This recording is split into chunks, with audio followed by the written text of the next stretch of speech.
Christian Salud Naroha, di mana mangaramoti ate-ate itu pikiranmu di bagasan Kristus Yesus Tuhan. Amin. Kuria dan yasian di Tuhan Yesus Kristus, Lasmarohatam di Tokonggo, di Ramoti Jalan di Pasu-Pasu Tuhan kita, Tarumubi Patuasian di kawan-kawan Yulia tahun, kesaksian gereja kita yang selalu melayani dan selalu menyatakan kemuliaan Tuhan. Sudah 68 tahun dan itu suatu anugerah yang sangat besar bagi setiap jemaat dan juga pada gereja kita. Halana gabung kita senaria dalam dengan diizinkan membuat pasangan bertandauli dalam bahasa Indonesia. Minggu kita sekarang adalah minggu kantate, artinya menyanyikanlah nyanyian baru bagi Tuhan. Firman Tuhan pada kita saat ini pada Pesta Mutilon dan juga pencanangan renovasi gereja kita diambil dari kitab Nabi Esra pasal yang ke-6 ayat 13 sampai 18. Saya baca buat kita sekalian demikian firman Tuhan. Kemudian Tatnai bupati daerah sebelah Sungai Efrat serta Bosnai dan mereka berbuat dengan sesama menurut apa yang diperintahkan Raja Darius.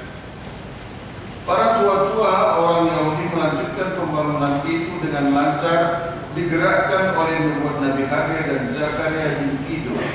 Mereka menyelesaikan pembangunan menurut perintah Allah Israel dan menurut perintah Kores, Darius dan Artasasta, raja-raja negeri Persia. Maka selesailah rumah itu pada hari yang ketiga bulan Adar, yakni pada tahun yang ke-6 zaman pemerintahan Raja Darius. Maka orang Israel, para imam, orang-orang Lewi dan orang-orang lain yang pulang dari pembuangan merayakan pentahbisan rumah Allah ini dengan sukaria. Untuk pentahbisan rumah Allah ini mereka mempersembahkan lembu jantan 100 ekor, domba jantan 200 ekor, dan anak domba 400 ekor. Juga kambing jantan sebagai korban penghapus dosa bagi seluruh orang Israel 12 ekor menurut bilangan suku Israel. Mereka juga menempatkan para imam pada golongan-golongannya dan orang-orang Lewi pada rombongan-rombongannya untuk melakukan ibadah kepada Allah yang diam di Yerusalem sesuai dengan apa yang tertulis dalam kitab Musa. Sampai di sana pembacaan firman Tuhan. Saudara-saudara yang dikasihi Tuhan Yesus Kristus, sesungguhnya dari sudut teori ekonomi ada manusia memiliki kebutuhan, ada beberapa, yaitu kebutuhan primer, yaitu sandang, pangan, papan, juga kebutuhan sekunder, dan juga tertiar, itu sampai kalau sudah punya banyak benda bisa jalan-jalan dan sebagainya. Pertanyaannya adalah apa itu kebutuhan, dan memang hanya itukah kebutuhan kita? Saudara-saudara, memang dalam kenyataan hidup kita sehari-hari, apabila fokus atau pola pikir kita hanya sesuai dengan kebutuhan jasmani saja, itu benar. Dan tentu kalau hanya itu yang kita pikiri, firman Tuhan berkata, moro horan dari portiyondo dipikiri hamu joma naudano mahamu isi. Karena apa? Karena itu semua adalah fana. Saudara yang dikasihi Tuhan Yesus Kristus, kebutuhan adalah sesuatu yang menggerakkan manusia untuk bergerak. Itu adalah sesuatu yang harus dicari, digapai agar kita beroleh pergerakan. Kalau kita butuh sesuatu, misalnya kebutuhan akan sandang, pangan, dan papan, itulah yang menjadi motivasi kita untuk bekerja.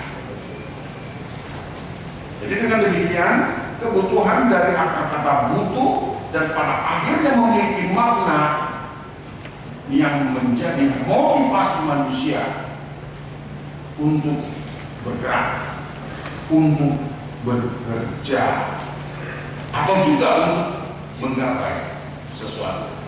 Saudara butuh rekreasi, maka saudara akan bergerak, termotivasi untuk mencari hiburan. Kita libur di mana? Di Melbourne, di Thailand, atau di seputaran danau, mana tahu danau Kerinci gitu kan, atau danau Toba. Itu saudara, anak-anak kita butuh jodoh, maka dia juga akan bergerak, ya kan? Yang mulai guli-guli sudah mulai menata ya rambutnya, sudah mulai berkenalan dengan parfum, dan juga sudah mulai memiliki usaha untuk berkenalan. Itu memotivasi. Ya. Kita butuh rumah yang bagus, nah ini semakin memotivasi kita bekerja lagi, dan sebagainya. Maka ada banyak sebetulnya kebutuhan kita. Termasuk saudara juga butuh dipuji. Benar? Iya. Tidak ada satu manusia pun yang tidak butuh pujian. Tidak ada satu manusia pun yang tidak butuh apresiasi. Maka mari mencoba melihat bagaimana kita supaya dapat memberikan kebutuhan apresiasi kepada saudara sekitar kita, lalu sehingga itu juga membuat kita mendapatkan kebutuhan untuk dipuji itu juga. Maka satu-satunya cara adalah bagaimana kita mencoba mencelikkan mata kita untuk melihat sesuatu yang sangat positif dan yang sangat baik dari orang sekeliling kita. Mari kita mulai. Coba lihat samping kiri kanan. Adakah sesuatu yang baik untuk dipuji? Kalau misalnya di sampingmu kelihatan lebih ganteng atau lebih cantik, coba katakan, kelihatan kamu ganteng hari ini. Coba lihat yang di sampingmu, kalau di sampingmu wanita, kelihatan kamu cantik hari ini. Tapi coba katakan, itu warna saudara. Warna bubak. Betul? Iya. Coba kita lihat para pemusik ini dan song leader. Apakah mereka ganteng dan cantik? Ya, bagus. Coba kita akan sungguh kelihatan menakjubkan. Nah, tapi coba kita katakan, so abun demo, masuk kamu lebih orang song leader. Iya kan? Nah itu yang sangat luar biasa. Nah ternyata itulah alasan umat Israel dari peruangan untuk berupaya dengan semangat melanjutkan pembangunan rumah ibadah. Karena ketika mereka diserbu dan dijajah oleh Babel, yang menjadi lambang keutuhan mereka adalah rumah ibadah di Yerusalem, itu turut serta dihancurkan, lalu mereka diambil dan dibawa ke tanah perbudakan, sehingga mereka kehilangan jati diri, kehilangan identitas. Mereka tidak lagi disebut sebagai bangsa Allah, mereka tidak lagi disebut umat Allah, sehingga mereka disebut budak yang terjajah.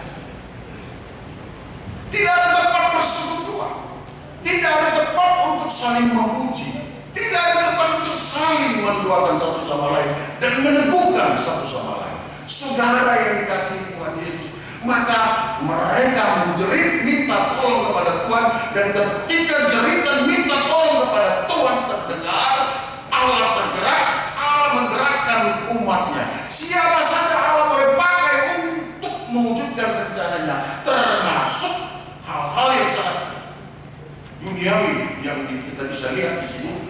Alam gerakan Raja Darius, Artaspa, yang adalah orang-orang Persia. Alam gerakan agar apa? Agar kebutuhan umat yang ternyata tidak hanya kebutuhan sangat banyak. Saudara, ketika mereka diperendam, mereka juga makan. Tetapi ketika mereka dipergunakan, mereka dibawa, mereka tidak dapat bersekutu dengan Tuhannya. Mereka tidak dapat bersekutu dengan sesama. Maka kebutuhan manusia, benarlah firman Tuhan mengatakan, "Alolan dan ditanoon dipikiri aku, joma naundang." Mereka rindu untuk pulang. Aku rindu untuk pulang. Tapi agak aman kalau saudara nggak rindu lagi untuk pulang, itu repot itu. Itu agak ibu-ibu kalau lagi tidak rindu lagi untuk pulang, lebih banyak nge-mall daripada nge-milk, daripada pulang ke rumah.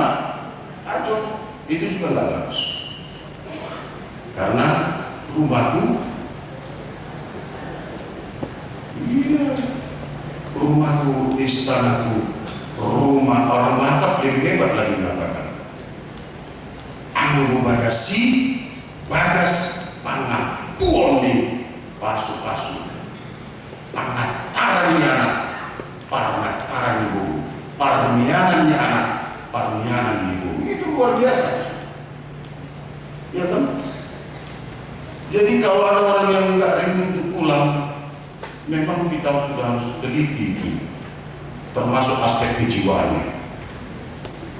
Karena apa? Mungkin sudah mulai aneh. Kalau ada orang yang tidak rindu untuk bersama dengan istrinya, anaknya, cucunya, itu sudah aneh. Mungkin ada gejala penyakit yang harus dituntaskan. Benar? Iya. Jadi jangan anggap kalau kita itu di tahun Ramadan kami sangat sibuk sekali. Jangankan untuk bercengkerama, makan bersama dengan anak saya pun gak ada waktunya. Siapa bilang? Masa mulai dari Senin sampai Sabtu sampai Minggu gak ada waktu libur? Paling tidak tanggal merah kan gitu. Paling tidak 17 Agustus Persatuan Pancasila, kamu udah bisa kita hafal itu semua. Hari Pasca itu pasti libur itu. Ya kan? Nah, hal-hal ini, dan ini kebutuhan yang luar biasa. Lalu mereka mendapatkan sesuatu yang baik dari Tuhan. Hal ini ketika kita terdesak, ketika kita tersesat, ketika kita membutuhkan sesuatu hal yang memotivasi kita untuk memiliki itu, lalu kita bekerja, yang pertama sekali adalah kita lakukan menjeritlah kepada Tuhan. Menjerit kepada Tuhan, bukan menjerit kepada khalayak ramai. Sekarang ini banyak ada tiba-tiba jadi wartawan dadakan. Kalau wartawan yang resmi itu bisa diminta pertanggungjawabannya karena ada dewan redaksi. Misalnya di TV One terkenal kan di Ilyas. Kalau misalnya di LC itu aneh-aneh, kan Ilyas ditanya. Atau berita-beritanya aneh-aneh, ditanya dewan redaksinya. Tapi kalau sekarang banyak sekali, bukan hanya wartawan swasta. Waduh, yang saya maksud itu bukan mengomentari satu profesi, tetapi ada banyak orang pembuat berita yang sulit diminta pertanggungjawabannya dan dia tidak peduli karena sambil tidur dia menulisnya, atau jangan-jangan dia sambil minum cendol atau sambil minum anggur ditulisnya.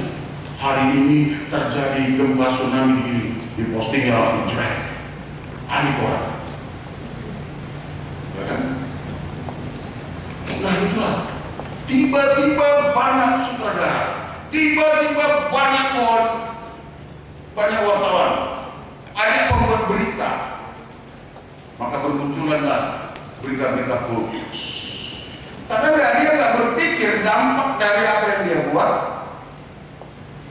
itu sangat luas, bisa mengganggu ketenteraman. Asal main tulis saja, lalu posting ke Facebook, Instagram, kemana lagi saya? WhatsApp saya? WhatsApp. Nah, aduh, link ini, MTV. Nah itu, nggak perlu masuk. Banyak fasilitas, dan dia nggak peduli bahwa pada tanggal segini kita akan melakukan gerakan ini. Kemudian dan nomor rohana tu amat tanah, suami saya sekarang sedang melakukan ini, diposting semua, geger bersama. Ya kan? Lalu juga istrinya, suaminya juga, memang istri saya juga adalah ina nasotan pareso, saya geger bulan-bulannya. Ditanya kenapa? Ah itu kan masalah tuh istri. Enak aja kan? Nah alam ini sangat mengganggu. Maka akan kita harus waspada. Jadi kebutuhan kita jangan sampai hanya kebutuhan supaya kita terkenal, kita habisi harga diri kita. Kita habisi kehormatan kita. Dari sanalah umat Israel ternyata awal mereka hancur itu karena hanya mereka mengikuti keinginan dirinya saja. Lalu mereka terjebak pada satu perbuatan dosa dan pada akhirnya Allah berkenan, Allah mengizinkan mereka jatuh dalam pencobaan. Dan ibadah-ibadah yang mereka lakukan ternyata ketika mereka sampai di dalam tempat ibadah hanya ibadah yang menyenangkan hati sesama saja. Dan itu juga hampir tersinyalir menggejala di tengah-tengah gereja atau di tengah-tengah persekutuan orang Kristen kini dan di sini. Kita akan jadi mengatakan enak. Oh sayang kamu nggak datang berminggu. Kenapa? Pokoknya sayang.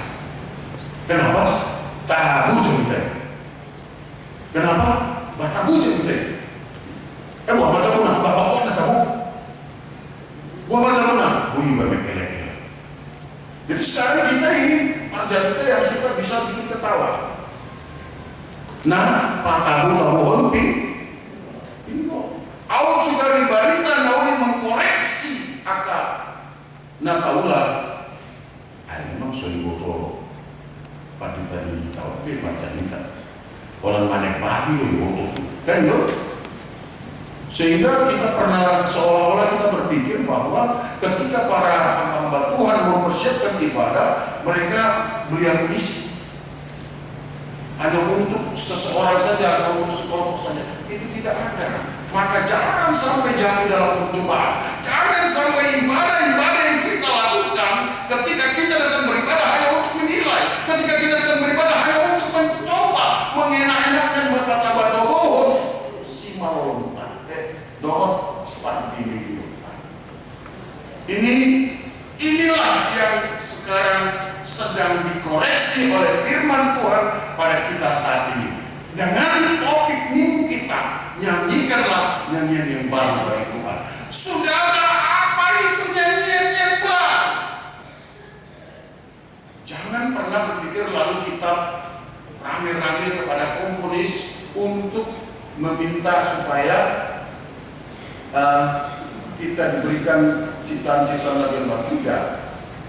Nyanyian yang baru adalah nyanyian yang lama ini pun juga akan baru juga, akan lebih baik juga kalau kita melakukannya dengan cara yang baru, pemaknaan yang baru, penghayatan yang baru, sehingga itu menjadi sesuatu yang baik bagi Tuhan. Dan pada akhirnya nyanyian yang baru itu adalah bagaimana kita mengungkapkan live in pengalaman hidup dengan Tuhan kita Yesus Kristus.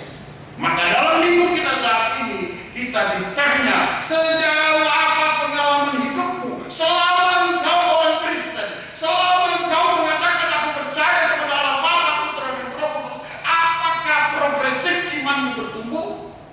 Apakah imanmu bertumbuh? Atau hanya di situ-situ saja? Nyanyian yang baru menganjurkan kita untuk mengingatkan kita agar selalu hidup bersama dengan Tuhan dan pada akhirnya bertumbuh. Dan itulah pada akhirnya kebutuhan utama kita adalah bagaimana kita boleh bersekutu bersama, memuji Tuhan, bersekutu bersama, melayani Tuhan, bersekutu bersama di dalam persekutuan yang hidup. Maka kalau ditanya kenapa umat Israel harus memperbaiki tempat beribadah, kenapa orang Kristen pada saat ini harus memperbaiki atau melestarikan gedung tempat beribadah, bukan karena untuk pamer-pameran. Jawabnya adalah karena kita butuh bertemu dengan Tuhan. Jadi kalau kita mau merenovasi gereja kita juga bukan karena kita mau show. Jawabnya adalah umat itu dalam setiap peristiwa mereka selalu membuat altar penyembahan, karena di sana mereka akan bertemu dengan Tuhan, karena di sana dia bertemu dengan Tuhannya, karena dia di sana akan menyapa sahabatnya, dia akan menyapa saudara-saudaranya sebagaimana kita tadi saling menyapa. Wah, sungguh engkau baik hari ini. Wah, sungguh engkau cantik hari ini. Wah, sungguh engkau luar biasa hari ini. Dan di sinilah kita boleh bersekutu sesama. Maka jawab yang paling baik adalah kenapa kita harus memperbaiki gereja kita? Kenapa kita harus membangun gereja kita? Kita butuh bertemu dengan Tuhan. Dan dari sini kita akan bersama kembali dalam kehidupan sehari-hari, dalam penyertaan Tuhan dengan Roh-Nya yang kudus. Lalu kita akan kembali lagi bersekutu lagi. Itu yang sangat luar biasa. Jadi nyanyian yang baru mengingatkan kita, motivasi kita untuk melakukan tugas pelayanan kita, motivasi kita untuk melakukan tugas-tugas kita setiap hari. Dan pada akhirnya bagaimana kita melakukan pekerjaan kita itu dengan cara yang baru, memaknainya dengan makna yang baru. Hari ini saat kita memulai renovasi, tetapilah bukan hanya gedung ini yang harus kita renovasi, tapi bagaimana kita mengingat dan melihat kembali persekutuan kita di sini, dan bagaimana kerinduan kita terjawab bertemu dengan Tuhan dalam ibadah kita di sini. Dan itulah yang nyanyian baru yang mewujud dalam sikap, perkataan, dan perbuatan kita. Dan saat ini kita merasa bersuka cita. Kenapa? Karena dalam 1 tahun pekerjaan berjalan, Tuhan masih memperkenankan kita boleh dalam keadaan sejahtera dan memberkati pekerjaan kita. Lalu dia itu adalah cara Tuhan untuk memelihara kamu, mencukupkan kebutuhanmu. Saudara, sebagai dari akan kita ambil. Untuk apa? Persembahan bagi kemuliaan Tuhan, bukan untuk ketua panitia ini dan rombongannya, bukan untuk para sintua ini, bukan untuk para pendeta ini, tapi untuk kemuliaan Tuhan. Bagaimana kita terdorong? Saudara, bayangkan umat yang di dalam penjajahan, mereka rindu pulang untuk membangun gereja, tempat bersekutunya dalam kondisi nol. Saudara, diberkati Tuhan, diberkati Tuhan dengan anak-anak berkat. Mari kita saling membawa. Dan biarlah pesta kita saat ini, ibadah kita saat ini, mengingatkan kita, nyanyian baru adalah mengingatkan kita sejauh mana pertumbuhan iman kita bersama dengan Tuhan. Amin. Bapa, terima kasih buat berkat dan kasih sayang yang Tuhan berikan kepada kami. Kami sungguh bersuka cita dengan Kau mengasihi. Tuhan, kami akan mempersembahkan buah-buah sulh yang Kau berikan bagi kami dalam 1 tahun pekerjaan kami untuk mendukung pelayanan gereja. Terlebih Tuhan, kami butuh bertemu dengan Engkau, kami butuh tempat bertemu dengan Engkau, kami butuh tempat untuk melayani Engkau, kami butuh tempat untuk bersekutu bersama, sehingga setiap ibadah kami boleh menjadi kemuliaan